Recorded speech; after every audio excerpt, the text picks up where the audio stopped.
Acordou com a água pingando em seu rosto. Tivera um sonho muito estranho e não sabia o que aquilo significava. Eram catedrais soltas no ar e bibliotecas cheias de livros. Ela nunca entrara em uma biblioteca. Lone, você está bem? Não, ela não estava. Não conseguia sentir mais o pé direito e sabia que aquilo era um mau sinal. Tampouco estava com vontade de conversar, porque não queria esquecer o sonho. Lone, acorde! Deve ter sido a febre fazendo com que delirasse. Os delírios pareciam muito vivos. Queria que parassem de chamá-la, porque o sonho estava desaparecendo, sem que ela conseguisse entendê-lo.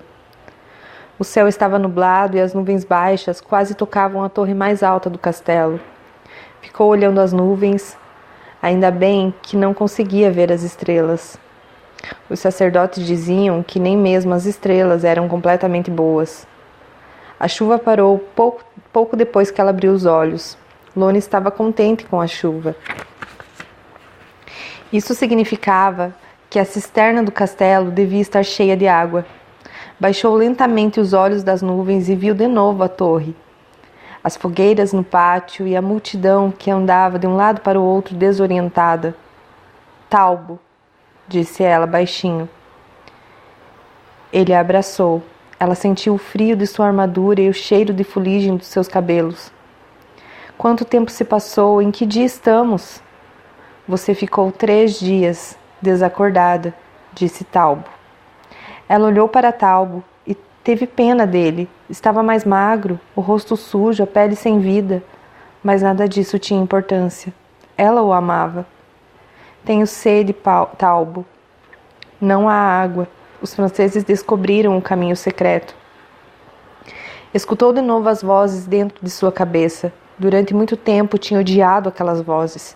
Seu marido era um guerreiro, um mercenário que lutava a maior parte do ano e ela tinha medo que as vozes lhe contassem que ele havia morrido numa batalha.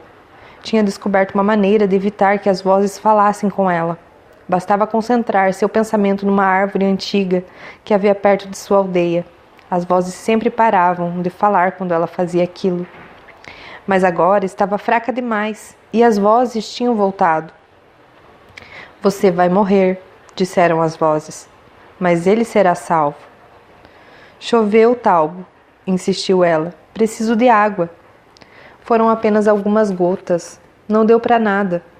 Lone olhou de novo as nuvens. Estava ali a semana toda e tudo o que tinham feito era afastar o sol, deixar o inverno mais frio e o castelo mais sombrio. Talvez os católicos franceses tivessem razão. Talvez Deus estivesse do lado deles. Alguns mercenários se aproximavam do lugar onde os dois estavam. Por toda parte havia fogueiras. Lone teve a sensação de que estava no inverno. Os sacerdotes estão reunindo todo o mundo, comandante, disse um deles para Talbo. Fomos contratados para lutar e não para morrer, falou alto. Os franceses ofereceram a rendição, respondeu Talbo. Disseram que aqueles que se converterem de novo à fé católica podem partir sem problemas. Os perfeitos não vão aceitar. As vozes sussurraram para Lone. Ela sabia disso. Conhecia bem os perfeitos. Era por causa deles que Lone estava ali e não em casa, onde costumava esperar que Talbo voltasse das batalhas. Os perfeitos estavam sitiados naquele castelo há 4 meses e as mulheres da aldeia conheciam o caminho secreto. Durante todo esse tempo trouxeram comida, roupas, munições. Durante todo esse tempo puderam se encontrar com seus maridos e por causa delas fora possível continuar a luta. Mas o caminho secreto havia sido descoberto e agora ela não podia voltar, nem as outras mulheres. Tentou sentar-se. Seu pé não doía mais. As vozes lhe diziam que aquilo era um mau sinal.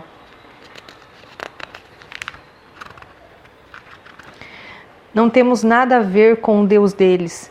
Não vamos morrer por causa disto. Comandante, disse outro. Um gongo começou a soar no castelo. Talbo levantou-se. Me leva com você, por favor, ela implorou. Talbo olhou para os seus companheiros e olhou para a mulher que tremia à sua frente. Houve um momento em que não sabia que decisão tomar. Seus homens estavam acostumados à guerra e sabiam que os guerreiros apaixonados costumam esconder-se durante uma batalha. Vou morrer, Talbo. Me leva com você, por favor. Um dos mercenários olhou para o comandante. Não é bom deixá-la aqui sozinha, disse o mercenário. Os franceses podem fazer novos disparos. Talbo fingiu aceitar o argumento. Sabia que os franceses não iam fazer novos disparos. Estavam numa trégua, negociando a rendição de Monseigneur. Mas o mercenário entendia o que se passava no coração de Talbo. Ele também devia ser um homem apaixonado. Ele sabe que você vai morrer. As vozes disseram para Lone, enquanto Talbo a pegava gentilmente no colo. Lone não queria escutar o que as vozes estavam dizendo. Estava se lembrando de um dia em que caminhavam assim, através de um campo de trigo, numa tarde de verão. Naquela tarde também ficara com sede e tinham bebido água num regato que descia da montanha. Uma multidão se reuniu junto da grande rocha que se confundia com a muralha ocidental da fortaleza de Monseigneur. Eram homens, soldados, mulheres e meninos. Havia um silêncio opressivo no ar, e Lone sabia que não era em respeito aos sacerdotes, mas medo do que poderia acontecer. Os sacerdotes entraram. Eram muitos. Os mantos negros, com as imensas cruzes amarelas bordadas na frente. Sentaram-se na rocha, nas escadas externas, no chão em frente à torre. O último a entrar tinha os cabelos completamente brancos e subiu até a parte mais alta da muralha. Seu vulto estava iluminado pelas chamas das fogueiras, o vento sacudindo o manto negro. Quando ele parou no alto, quase todas as pessoas se ajoelharam e, com as mãos postas, bateram 3 vezes com a cabeça no chão. Talbo e seus mercenários ficaram de pé. Tinham sido contratados apenas para a luta. A rendição nos foi oferecida, disse o sacerdote, do alto da muralha.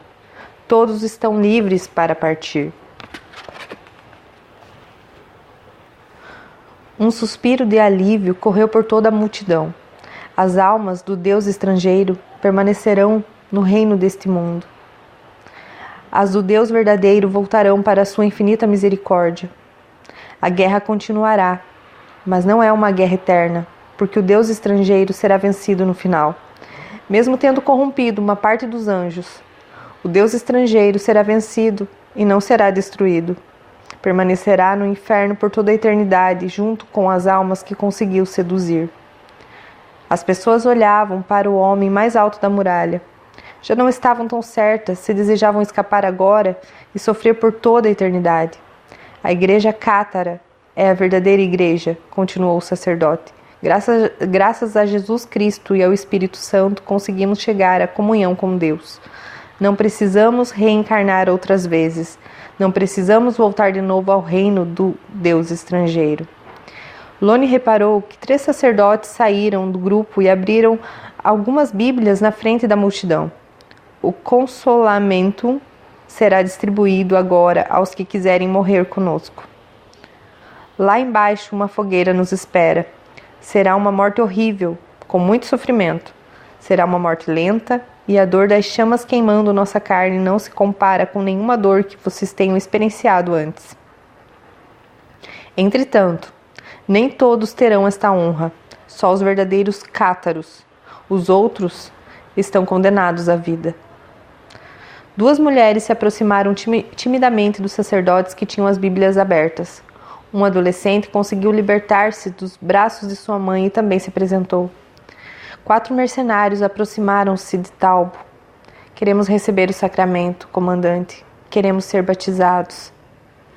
É assim que a tradição é mantida, disseram as vozes. Quando as pessoas são capazes de morrer por uma ideia. Lone ficou aguardando a decisão de Talbo. Os mercenários tinham lutado a vida inteira por dinheiro, até descobrirem que certas pessoas eram capazes de lutar apenas por aquilo que julgavam certo. Talbo finalmente assentiu, mas estava perdendo alguns de seus melhores homens. Vamos sair daqui, disse Lone. Vamos para as muralhas. Eles já disseram que quem quiser pode ir embora. É melhor a gente descansar, Lone. Você vai morrer, sussurraram as vozes de novo. Quero olhar os Pirineus. Quero olhar o vale mais uma vez, Talbo. Você sabe que eu vou morrer. Sim, ele sabia. Era um homem acostumado com o campo de batalha. Conhecia os ferimentos que acabavam com seus soldados. A ferida de Lone estava aberta há 3 dias, envenenando seu sangue. As pessoas cujas feridas não cicatrizavam podem durar 2 dias ou 2 semanas. Nunca mais do que isso. Ilone estava perto da morte. Sua febre havia passado. Talbo também sabia que isso era um mau sinal. Enquanto o pé doía e a febre queimava, o organismo ainda estava lutando. Agora já não havia mais luta, apenas a espera.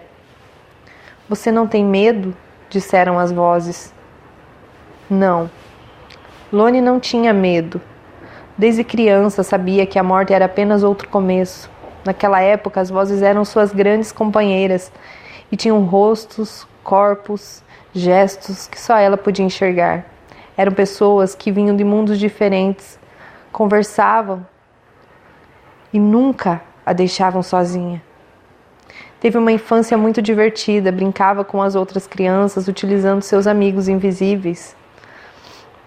Mudava coisas de lugar, fazia certos tipos de barulho e pequenos sustos. Nesta época, sua mãe agradecia por viverem num país cátaro. Se os católicos estivessem por aqui, você seria queimada viva, costumava dizer ela. Os cátaros não davam importância àquilo. Achavam que os bons eram bons, os maus eram maus. E nenhuma força no universo era capaz de mudar isso. Mas os franceses chegaram, dizendo que não existia um país cátaro. E desde a idade de 8 anos, tudo que havia conhecido era a guerra. A guerra lhe trouxera algo de muito bom, seu marido, contratado numa terra distante pelos sacerdotes cátaros, que jamais pegavam numa arma, mas também lhe trouxera algo de mal, o medo de ser queimada viva, porque os católicos estavam cada vez mais próximos de sua aldeia. Começou a ter medo dos seus amigos invisíveis, e eles foram desaparecendo de sua vida. Mas ficaram as vozes. Elas continuavam dizendo o que ia acontecer e como devia agir. Mas não queria a amizade delas, porque sempre sabiam demais. Uma voz, então, lhe ensinou o truque da árvore sagrada. E desde que a última cruzada contra os cátaros havia começado, e que os católicos franceses venciam uma batalha atrás da outra, ela não ouvia mais as vozes. Hoje, entretanto, não havia mais forças para pensar na árvore. As vozes estavam de novo ali. E ela não se incomodava com isso. Ao contrário, precisava delas. Elas iriam lhe ensinar o caminho depois que morresse. Não se preocupe comigo, Talbo. Não tenho medo de morrer, disse ela. Chegaram ao alto da muralha. Um vento frio soprava sem parar. E Talbo procurou abrigar-se em sua capa. Lone não sentia mais frio. Olhou para as luzes de uma cidade no horizonte e para as luzes do acampamento aos pés da montanha. Havia fogueiras em quase toda a extensão do vale. Os soldados franceses aguardavam a decisão final. Escutaram o som de uma flauta vinda lá de baixo. Algumas vozes cantavam. São soldados, disse Talbo. Sabem que podem morrer a qualquer instante e por isso a vida é sempre uma grande festa. Lone sentiu uma imensa raiva da vida. As vozes estavam lhe contando que Talbo ia encontrar outras mulheres, ter filhos e ficar rico com saques de cidades. Mas jamais tornará a amar alguém como você, porque você é parte dele e sempre será, disseram as vozes. Ficaram algum tempo olhando a paisagem lá embaixo, abraçados, escutando o canto dos guerreiros. Lone sentiu que aquela montanha fora palco de outras guerras no passado, um passado tão remoto que nem mesmo as vozes conseguiam se lembrar. Somos eternos, Talbo. As vozes me contaram isso. No tempo em que eu podia ver seus corpos e seus rostos. Talbo conhecia o dom de sua mulher, mas fazia muito tempo que ela não tocava no assunto. Talvez fosse o delírio. Mesmo assim, nenhuma vida é igual a outra. E pode ser que não nos encontremos nunca mais. Preciso que você saiba que te amei a minha vida inteira. Te amei antes de te conhecer. Você é parte de mim. Vou morrer. E como amanhã é um dia tão bom para morrer, quanto qualquer outro, gostaria de morrer junto com os sacerdotes. Eu nunca entendi o que eles pensavam do mundo, mas eles sempre me entenderam. Quero acompanhá-los até a outra vida. Talvez eu possa ser uma boa guia, porque já estive antes nesses outros mundos. Lone pensou na ironia do destino. Tivera medo das vozes porque elas podiam levá-la ao caminho da fogueira e, entretanto, a fogueira estava no seu caminho de qualquer jeito. Talbot olhava sua mulher. Os olhos dela estavam perdendo o brilho, mas ela ainda conservava o mesmo encanto de quando a havia conhecido. Nunca lhe dissera certas coisas, não havia lhe contado sobre mulheres que recebeu como prêmio de batalhas, mulheres que encontrou enquanto viajava pelo mundo, mulheres que estavam esperando ele voltar um dia. Não lhe contara isso, porque tinha certeza de que ela sabia de tudo e lhe perdoava, porque ele era o seu grande amor, e o grande amor está acima das coisas desse mundo. Mas havia outras coisas que ele não havia contado e que possivelmente ela jamais iria descobrir. Que tinha sido ela, com o seu carinho e a sua alegria, a grande responsável por ele ter encontrado de novo o sentido da vida. Que foi o amor daquela mulher que o empurrara até os mais distantes confins da terra, porque precisava ser rico bastante para comprar um campo e viver em paz com ela pelo resto dos seus dias. Foi a imensa confiança naquela criatura frágil cuja alma estava se apagando que o obrigara a lutar com honra, porque sabia que depois da batalha podia esquecer os horrores da guerra no seu colo. O único colo que era realmente seu, apesar de todas as mulheres do mundo, o único colo onde conseguia fechar os olhos e dormir como um menino. Vá chamar um sacerdote, Talbot, disse ela. Quero receber o batismo. Talbot vacilou um momento. Só os guerreiros escolhiam a maneira de morrer, mas a mulher à sua frente dera sua vida por amor. Talvez para ela o amor fosse uma forma desconhecida de guerra. Levantou-se e desceu as escadas da muralha. Lone tentou concentrar-se na música que vinha lá de baixo, que fazia a morte mais fácil. Entretanto, as vozes não paravam de falar. Toda mulher em sua vida pode usar os 4 anéis da revelação. Você usou um anel só. E era um anel errado, disseram as vozes. Lone olhou seus dedos, estavam feridos, as unhas sujas. Não havia qualquer anel. As vozes riram. Você sabe do que estamos falando, disseram. A virgem, a santa, a mártir, a bruxa. Lone sabia em seu coração o que as vozes diziam, mas não se lembrava. Soubera disso há muito tempo, numa época em que as pessoas se vestiam diferente e enxergavam o mundo de outra maneira. Naquele tempo, ela possuía um outro nome e falava outra língua. São essas 4 maneiras da mulher comungar com o universo. As vozes disseram como se fosse importante para ela relembrar coisas tão antigas.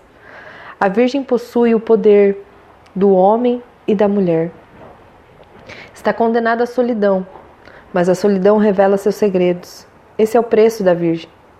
Não precisa de ninguém, consumir-se em seu amor por todos e, através da solidão, descobrir a sabedoria do mundo. Lone continuava olhando o acampamento lá embaixo. Sim, ela sabia. E a mártir? Continuaram as vozes. A mártir possui o poder daqueles a quem a dor e o sofrimento não podem causar mal. Entrega-se, sofre e, através do sacrifício, descobre a sabedoria do mundo. Lone tornou a olhar suas mãos. Ali, com brilho invisível, o anel da mártir circundava um de seus dedos.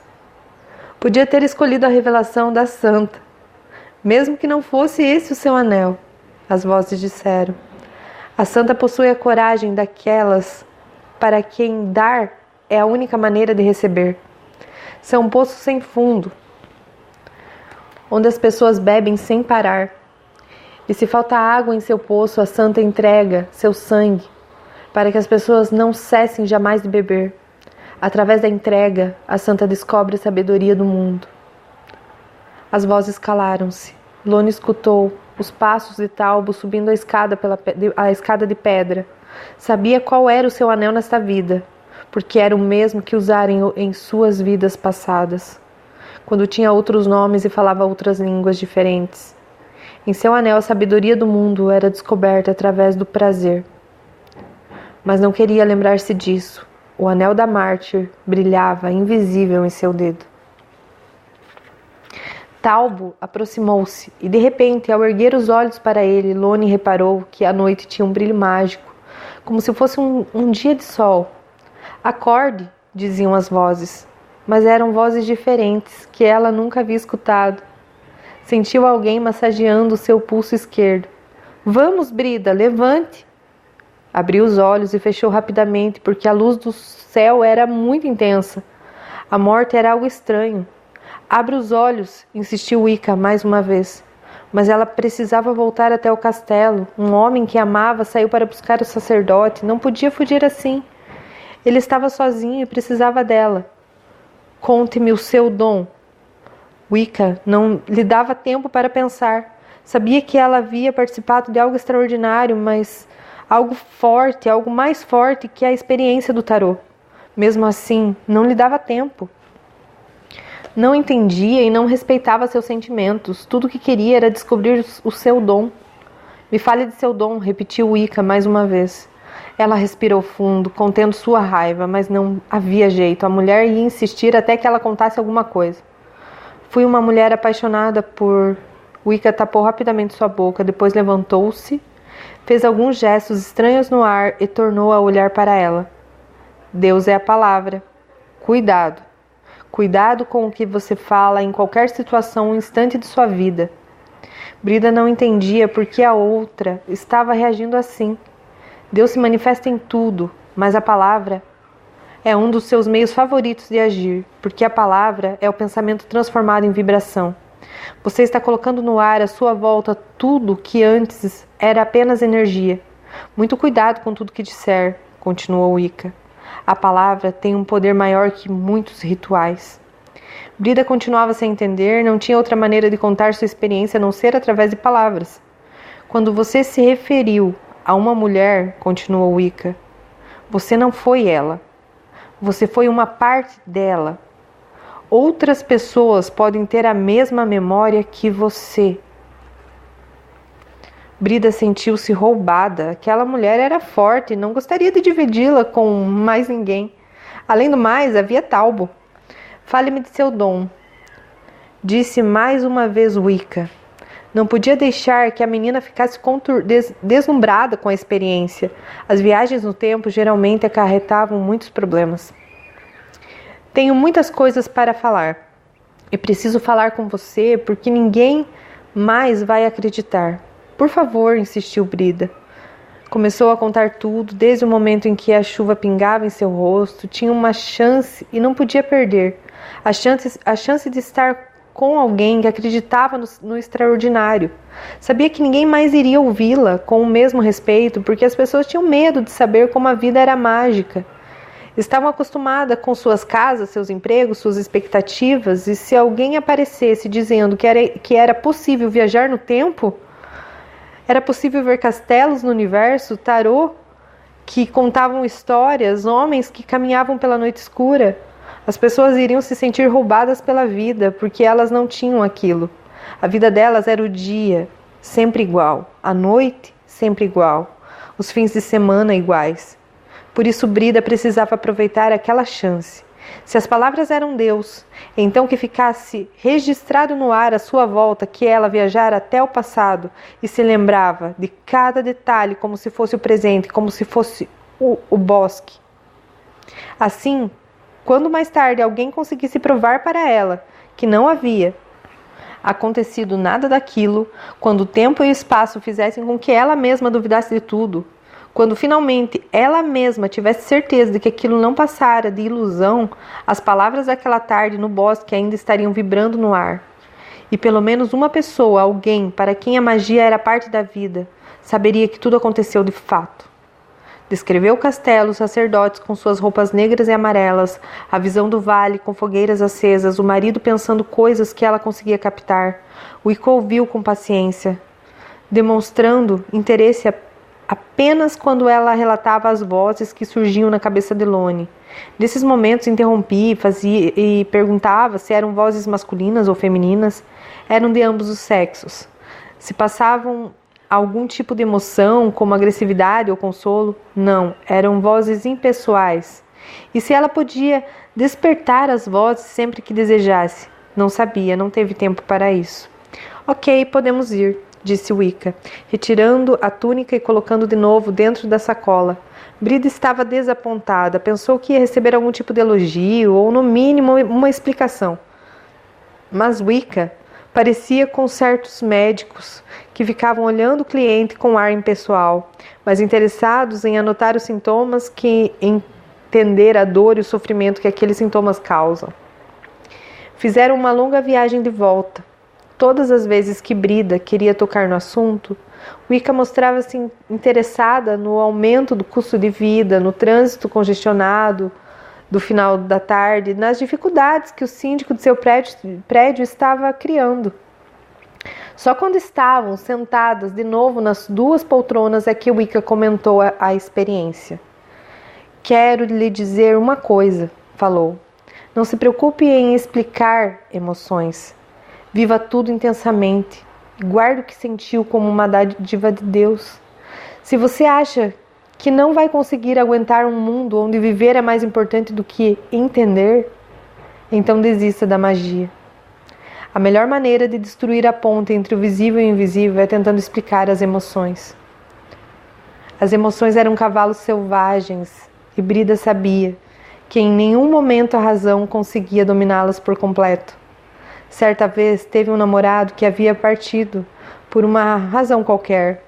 Brida ficou em casa durante meses, explicando todo dia para si mesma as centenas de defeitos, as milhares de inconveniências daquele relacionamento, mas toda manhã acordava e pensava nele, e sabia que se ele telefonasse, terminaria aceitando o encontro. O cachorro na cozinha latiu. Brida sabia que era um código. A visita estava encerrada. Por favor, nem conversamos, implorou ela. E eu precisava fazer pelo menos 2 perguntas. Wicca levantou-se. A menina sempre achava um jeito de ter perguntas importantes justamente na hora de sair. Queria saber se os sacerdotes que vi realmente existiram. Temos experiências extraordinárias e menos de 2 horas depois estamos tentando convencer a nós mesmos de que elas são produto da nossa imaginação, disse Wicca enquanto ia até a estante.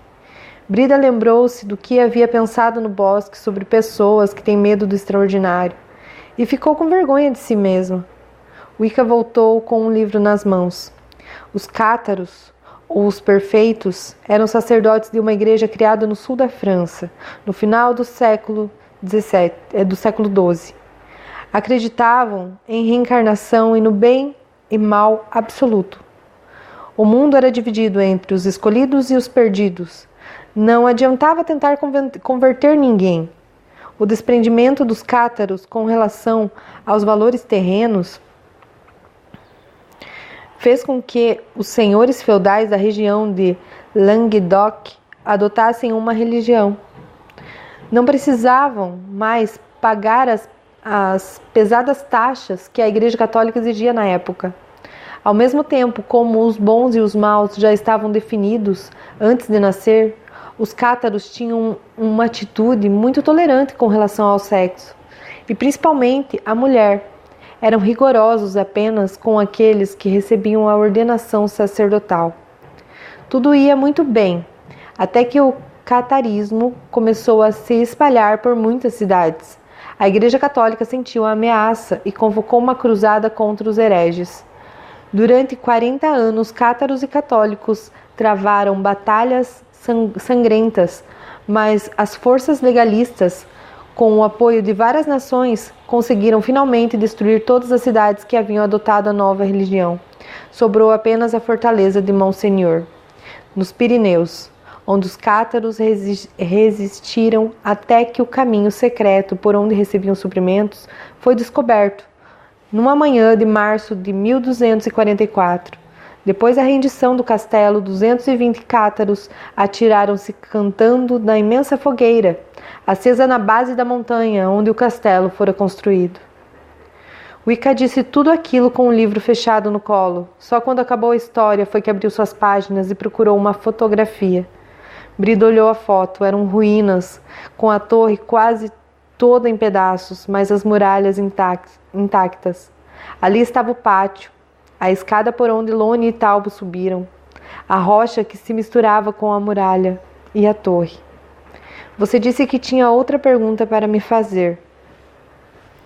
A pergunta já não tinha mais importância. Brida não estava conseguindo pensar direito. Sentia-se esquisita. Com algum esforço, lembrou-se do que queria saber. Quero saber por que você perde seu tempo comigo. Por que deseja me ensinar? Porque assim manda a tradição, respondeu Wicca.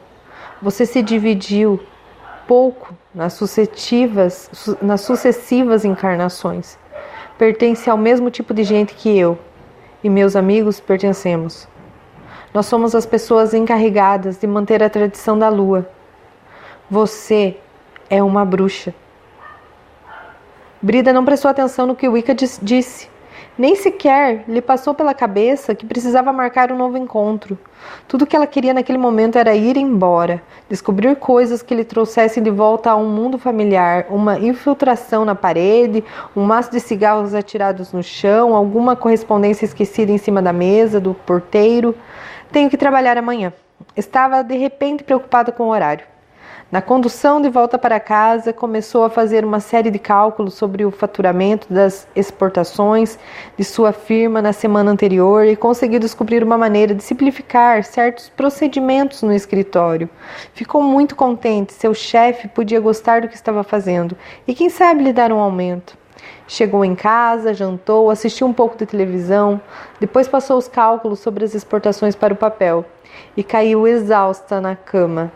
O faturamento das exportações tinha ganho importância em sua vida. Era para trabalhar nesse tipo de coisa que eu era paga. O resto não existia. O resto era mentira.